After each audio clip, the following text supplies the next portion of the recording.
Hi everyone, welcome back. In this video I am going to show you step by step how to install Visual Studio Code ID on Windows 11 machine. Alright, it's pretty simple. Just open the browser. Here I have opened Chrome browser. You can use any browser. In a new tab, just type VS Code, hit enter. So VS stands for Visual Studio. Okay, and go ahead and click on this first link, that is code.visualstudio.com. This will head over to the official website of Visual Studio ID. Next, go ahead and click on this download for Windows button. This will say thanks for downloading VS Code, and here you can see the exe file is start downloading. Just wait couple of minutes to complete the download. You can see it is 98.6 MB. Now the download is completed. Next, go ahead and click on this exe file over here. And here just accept the agreement. Click on next button.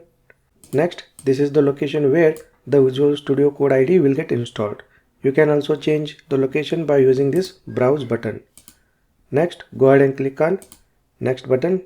Next, let us keep this start menu folder name as it is. Next, go ahead and click on next button. And here if you need a shortcut icon at a desktop, then you can tick mark this. Next, go ahead and click on this next button, and next click on install.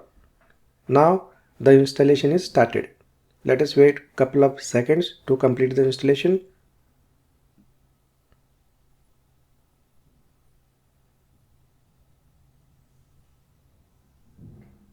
And there we go. The installation is successfully completed. Next, if you click on the finish button, this will launch the Visual Studio Code ID, because here you can see the checkbox is tick marked. It means if you click on this finish button, this will launch the Visual Studio Code ID immediately. If you don't want to launch the Visual Studio Code ID after clicking on this finish button, then you can just uncheck it. Next, click on finish. Alright, and go to the desktop, and here you can see the desktop icon is created. Just double click on this icon, and here you can see Visual Studio Code ID successfully opened. Okay, so these are the simple steps that you can follow to install VS Code ID on your Windows 11 machine. Next, if you want to open any project in the Visual Studio Code ID, then go to the file and click on this open folder and select the folder. That's it. Alright, so in this video we have successfully installed VS Code ID on Windows 11 machine. Alright, great. I will see you in the next video.